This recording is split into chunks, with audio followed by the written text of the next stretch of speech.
Ito po, sobra. Don't worry.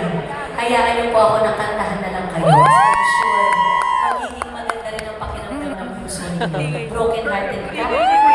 Si Uncle. Ate, broken, totoo? Matagal na? Ilang linggo na? Ilang linggo. Kailan huli nilagnat? Ay, sorry. Ilang linggo ng broken hearts? Siya? Ikaw, Be? Anong name mo? Lala? Hindi ba ikaw yung dahilan ng broken hearted mo? Nag-iba lang kayo ng table. Lala, broken hearted ka? Bakit? Ginosting ka ba? Hindi. May third party? Ito po, tanongin Ewan. nyo. Si Uncle. Babae din? Iniwan ng contractor daw, sabi. Kulit niya ate. Pogi mo niya. Siya nagsasabi. Lala! Hindi sa akin galing. Sabi, kanina niya pa sinasabi, hindi ko lang pinapansin.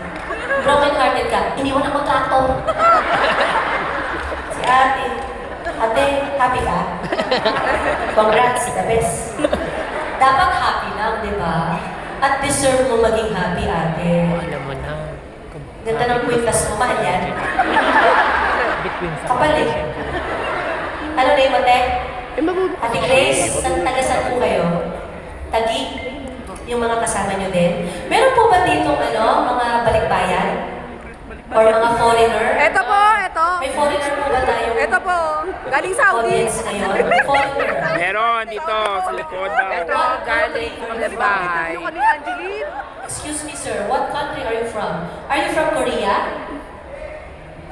Pinoy pala. Walang Korean. Ganun na pala pagkakatanong ko, bossing. Okay ka ba dyan? Thank you for watching. Salamat po. At mabalik tayo sa mga broken-hearted na nandito. Taas ang kamay ng mga broken-hearted! Dito, Angeline. Ay, na. Angge. Si nanay, broken. Alam nyo, napapansin ko, kapag mga events po na nakakantahan ko sa mga hotel, kadalasan talaga mga nasa harap, mga si Pataan. Ganun. Pero wag kayo. Yung friends ko talaga ng mga 60 pataas. May Pero mga pera. rich friends ko, sabi ko, palakpakan nyo naman ako. Rich.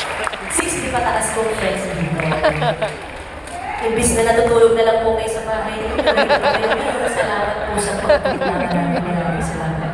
Kagi talaga. Taga? Ang tagal nang hindi nagagalaw? Sino?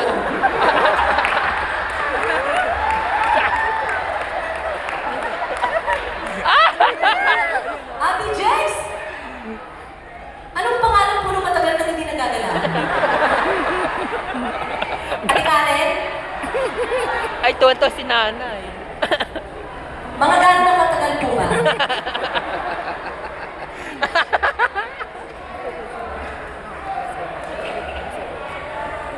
Kahapon lang daw. Lala?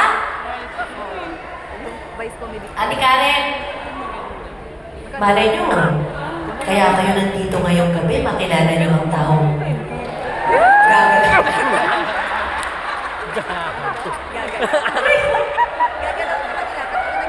Ano yung pinag-uusapan natin? Bakit ba napunta saan? Diyos ko Lord, ayoko na nga. Hindi, malay nyo, di ba? Kaya kayo nandito ngayon para manood dito sa Mid-Autumn Festival ng Okada. Ang daming kwarto sa taas! Hindi, joke lang. Ayoko na pong kasal. Matagal na daw na hindi, Ayoko na paulit-ulit. Anyway, para sa mga broken-hearted na mga nandito ngayon, Ate Karen, I love you. Para po sa inyo ang kanta.